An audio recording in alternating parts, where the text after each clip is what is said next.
All right, everybody, welcome back. Johnny Zero here, the best beard in radio, and you're listening to the Warfighter Eye, folks. And we're going to be diving straight into to our lineup today, and it's a really excited about this next guest. He comes from an organization that I have the utmost respect for. These folks actually get it. Concerned Veterans for America, and we're going to welcome our guest, Gabe Haugland, is going to join us here, and we're going to talk about kind of what they're doing out there, and what they've got going on in their neck of the woods. So let's go to the phones here. Gabe, are you with us? Hey Johnny, how you doing, man? Not too bad, sir. How are you?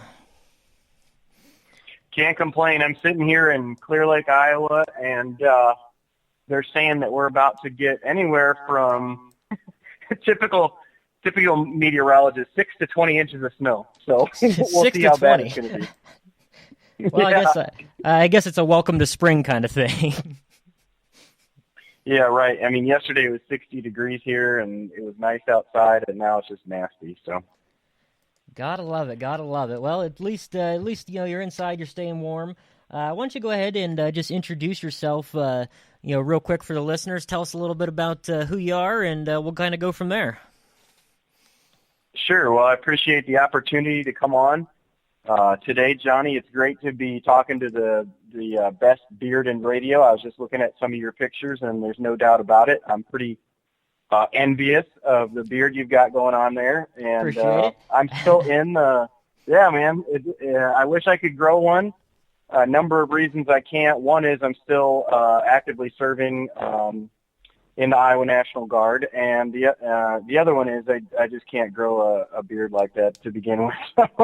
So it's not going to happen for some time. Anyway, so I'm the Deputy State Director for Concerned Veterans for America in Iowa. We have we're active. We have chapters in 16 states, and Iowa is the newest state.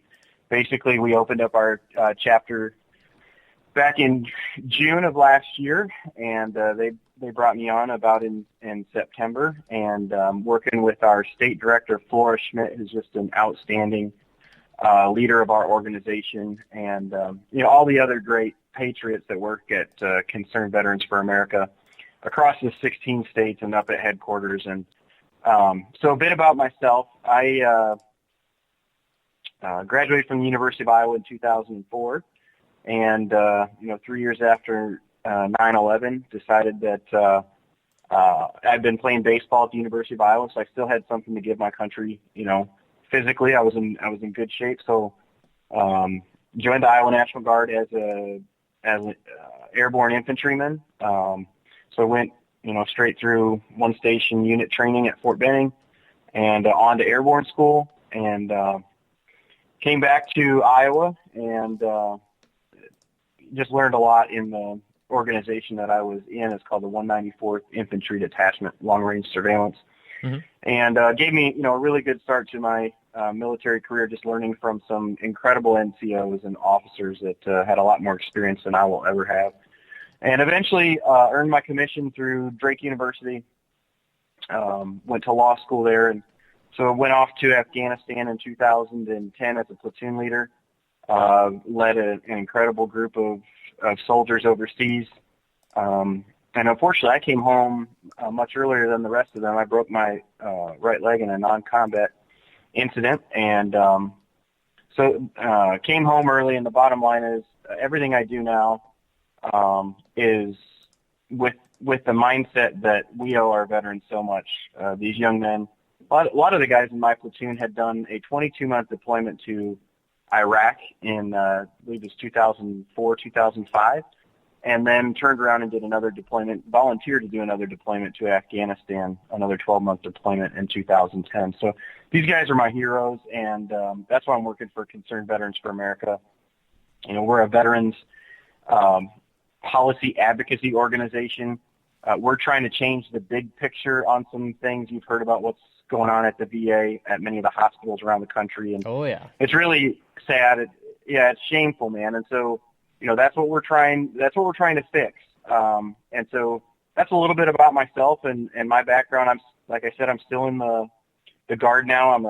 I've transitioned over to the JAG Corps after breaking my leg. So been in for 12 years and hoping to get in, 20 and get that magic 20-year letter, and then we'll see what happens from there. But yeah, my full-time job, working for CVA Iowa and making a difference for our veterans is really something that it means a lot to me. I'm honored to be able to do it. So. Well, I mean, it's just such an incredible organization. I mean, it's you guys are involved in so many different things, and I've always loved the approach that you guys take to things. And you mentioned the VA scandals, and it's something I talk about all the time on this show, and it's just one of many issues that face our community. And you guys are heavily involved in all that. When you say policy type issues and advocacy stuff, can you give us a little bit of insight on what exactly that means, and how you kind of drive the train on that? Yeah, you bet. So let's talk about the VA a little bit. So it won't come as a surprise to you or to any of your listeners that there are some serious issues at the VA. Starting back in 2014, CVA said, look, there need to be some serious changes at the VA. We need more accountability. And so back in 2014, we took 50 of our volunteers. We took them out to Capitol Hill, and we had meetings with our elected representatives on Capitol Hill. And we knew that it wasn't going to change the VA overnight, but we knew that it was the first step. And basically what we're trying to do in 2014 was to drive more accountability at the VA. We actually put together a bipartisan task force that studied the VA and how to reform it. Gentlemen like former Senator Bill Frist, who's also a medical doctor, was on that committee. And so we put that together in a bipartisan manner. There's some recommendations in there for how to fix the VA. And then we go out and we get active with it. We go out and we start getting our veterans and their family members and other patriotic Americans to advocate with their elected representative on Capitol Hill to implement the reforms that this bipartisan committee said are the reforms that we need to fix the VA, right? So in 2014, we started with 50 volunteers on Capitol Hill. 2015, we were able to bring 150 volunteers to D.C. We spent 2 days there. We had over 300 meetings with congressmen, with senators, and with their staff. And coming into that weekend, we had 41 co-sponsors on a bill called the VA Accountability Act. Yeah. Coming out of that weekend, after those meetings, we had over 100 co-sponsors. It passed through the House. So, going into 2016, we're going to continue to push real reforms at the VA, but we're doing it in a unique manner. Nobody, in my opinion, there's no other organization that's doing it like we're doing it. We're saying, listen, if you're a veteran, if you're a family member of a veteran or an active duty service member, if you're just a patriotic American who cares about the sacrifices that our troops have bled and fought for, join us. Lock arms with us, and let's march on Capitol Hill. Let's march on the State House, and let's demand that our voices be heard, because the truth of the matter is, and I know you know this, that there is no population that has given more for our country than our veterans and their families. It's not just, you and I. It's I got two little ones, ages 7 and 5, and my wife, they've borne the brunt of this. The last thing they need is for their dad or their brother or their husband to be getting shoddy, mental health care at the VA or whatever the case might be. So those are the reforms that we're trying to drive more accountability at the VA. 2014, we got a bill passed called the VA Accountability Act of 2014, which allowed the Secretary of the VA, gave him the authority to fire poor senior executives at the VA. But we're not done there. We want to expand that accountability down to what you would call, your middle-level managers. And the bottom line is, it's just too hard to fire a VA employee. And so, just like the rest of us who live and work in the private sector, if you're not doing your job, if you're not making veterans the focus of your care, then you don't deserve a job. And so, if you are doing your job, then great. We need more of you. But it's not fair to those who work hard and take care of our vets at the VA to get, no better treatment than those who are simply falling down on the job. And whether it's at the Phoenix VA or,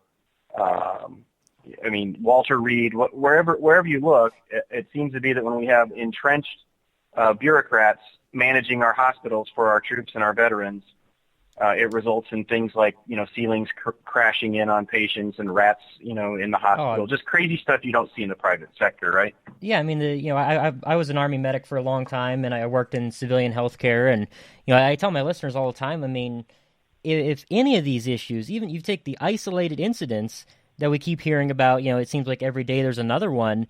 Just one of those issues would be enough to shut a civilian hospital down, or at least get them, royally sued. I mean, it would be ridiculous, and it's so bothersome that we were promised this care. It's not like it's not a handout or anything. It's a part of our contract, and they're falling short on it.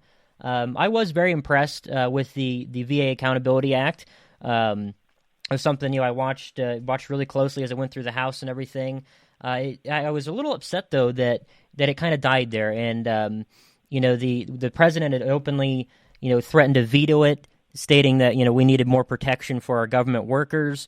I mean, what's the answer to that? I mean, there's politics involved in everything, but for us on the outside, that's kind of a big pill to swallow. You know what I mean? Yeah. Well, first of all, let me just say thanks for your service. I didn't know you were a medic and didn't know that you worked in private healthcare either. So you are clearly an expert on what you've seen inside, the military and outside, both in a private setting and at the VA. But the bottom line is, who, as you rightly pointed out, this is part of our contract. We deserve to have the care that was promised to us. And as Abraham Lincoln said when he stood up the VA, it was to care for him and his widow and his orphan who have borne the battle, right?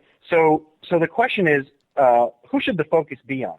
And it sounds to me like there are some in Washington, D.C. who think the focus should be on the employees at the VA and not on the veterans who have bled for their country. And so that is the paradigm that we have to fight, and we have to win, and we will win, but we can't do it on our own. We need other veterans joining us, and we can talk about some ways that your listeners can do that. But you're absolutely right. It is completely unacceptable that a veteran gets shoddy care and may not have the opportunity to go anywhere else. I know some of the men that I served with. The bottom line is there aren't funds there to go into the private sector and get seen by another doctor. I mean, we're seeing healthcare costs in the private sector explode. So many of them are stuck at the VA, and that means waiting in long lines until they get care. I have a friend here in Mason City, Iowa, who's a Navy veteran, had been seen at the VA for years, took a couple years off because he thought things were going fine. Then he tried to come back to get seen, and they said, "Hey, look, we're not, we got a wait list. We can't see you. You haven't been here in a while, so we're going to classify you as a new patient, and we're not accepting new patients. So goodbye." Right? Well, out of that, it came to light that there were over 80 veterans on that list who are being wrongly classified as new patients, even though they've been seen there in the past. Mm-hmm. And some of them were, our older veterans, Korean War veterans, maybe some World War II veterans in there, couldn't get seen. And so, we did our part as CVA Iowa to shed light on that issue. And guess what? If they're not getting it fixed now. So that's what this is really about, is accountability, shedding light on these poor performing employees and systems and clinics, and fixing them, empowering veterans, not empowering the bureaucrats, right? Absolutely. I mean, that's what it's all about. And again, that's what I love about your organization. I mean, you guys, you're not only just, talking about things and pointing fingers or anything like that, but you're encouraging folks to step up and to really, find that new mission and actually make it work for us. I mean, we've been waiting. I did a show a couple weeks ago documenting basically the entire history of the VA, and I could show you 95 years of the exact